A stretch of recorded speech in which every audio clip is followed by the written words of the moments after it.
Story. এই পৃথিৱীৰ কোনো মানুহেই দুখীয়া নহয়। এসময়ৰ কথা, বুদ্ধদেৱে এখন গাঁৱত ধৰ্মসভাত বক্তৃতা দি আছিল। মানুহবোৰে নিজৰ বিভিন্ন সমস্যা লৈ তেওঁৰ ওচৰলৈ আহিছিল আৰু সমস্যাবোৰৰ সমাধান লৈ প্ৰসন্ন মনেৰে ঘৰলৈ উভতিছিল। সেই সময়তে গাঁৱৰ ৰাস্তাৰ কাষত এজন দুখীয়া ব্যক্তি বহি আছিল আৰু বুদ্ধদেৱৰ ধৰ্মসভালৈ অহা যোৱা কৰা ব্যক্তিসকলক সূক্ষ্মভাৱে নিৰীক্ষণ কৰিছিল।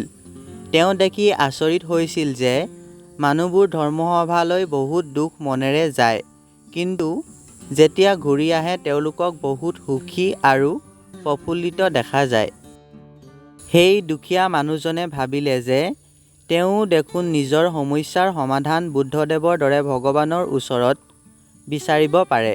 সেইটো ভাবিয়েই তেওঁ বুদ্ধদেৱৰ কাষ চাপিল। মানুহবোৰে শাৰী পাতি বুদ্ধদেৱৰ ওচৰত নিজৰ সমস্যাৰ বৰ্ণনা কৰি আছিল। যেতিয়া তেওঁৰ পাল আহিল, তেওঁ পোনপ্ৰথমে বুদ্ধদেৱক প্ৰণাম কৰিলে আৰু সুধিলে, প্ৰভু, এই গাঁৱৰ প্ৰায়বোৰ মানুহেই সুখী আৰু ধনেৰে সমৃদ্ধ, তেনেস্থলত মই দুখীয়া কিয়? এই কথা শুনি বুদ্ধদেৱে হাঁহিলে আৰু ক'লে, তুমি দুখীয়া আৰু ধনহীন এইবাবেই হোৱা কাৰণ তুমি কাকোৱেই একো নিদিয়া। এই কথাত দুখীয়া ব্যক্তিজন আচৰিত হ'ল আৰু ক'লে, প্ৰভু, মোৰ ওচৰত আনক দিবলৈ একোৱেই নাই। মই নিজেই জীয়াই থকাটোও জটিল হৈ পৰিছে।